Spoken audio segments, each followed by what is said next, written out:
what has been just mentioned is very interesting. Donald Trump has been embodied as a figure for masculinity and nationalism.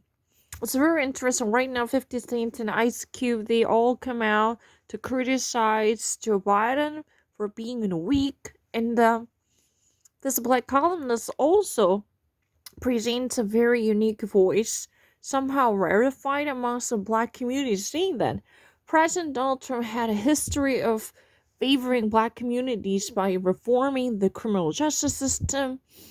Think about it. Joe Biden had a deep history of a racism. Even though he said that the rest of the senators in that society all voted for the bill discriminating African Americans.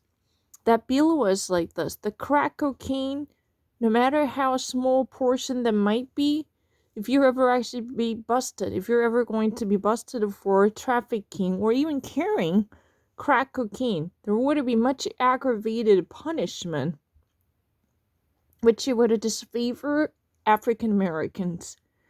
Technically, according to toxicology, heroin would be much dangerous and a lethal drug.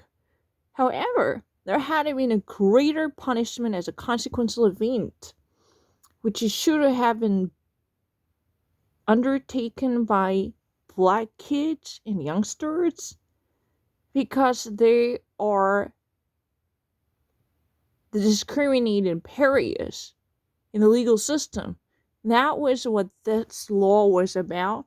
Now it was definitely the gone history. For gone history, it's no longer the case. Obviously, when President Obama was there, he was very actively working on readjusting the social injustice, definitely, for sure. However, there had been significant development when President Donald Trump coalesced this Congress to push the bill, and it eventually somehow gained the traction to demonstrate his a modicum of a belief in social justice per se. But this black guy also equally praised Donald Trump's interest in masculinity and nationalism.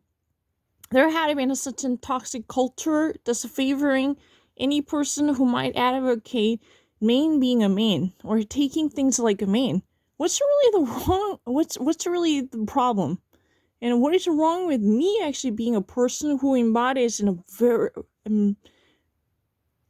man-like virility or masculinity? That's really the argument. Why would you want me to be a follower in conformity with peer groups or the zeitgeist and all different cultural pressures? Would it be too much? That was really the complaints coming from different sides. And it's very interesting to hear that. In addition to that, people are grumbling about this politically correct insinuation. Why can't I actually love the United States in the way my parents would do? Why should I actually hide it? Why should I mitigate the intensity of my patriotism? That was really the argument. What is wrong with me being an American who just embodies all the different cultures that might actually make my parents proud?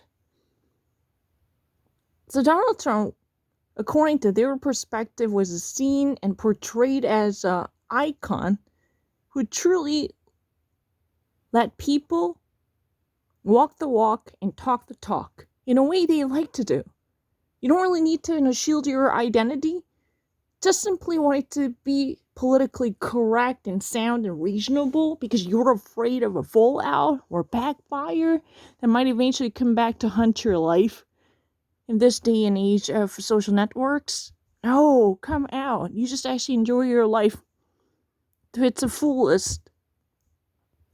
But don't actually teach your true identity as an American. Be proud. That's really the argument. It's very obvious.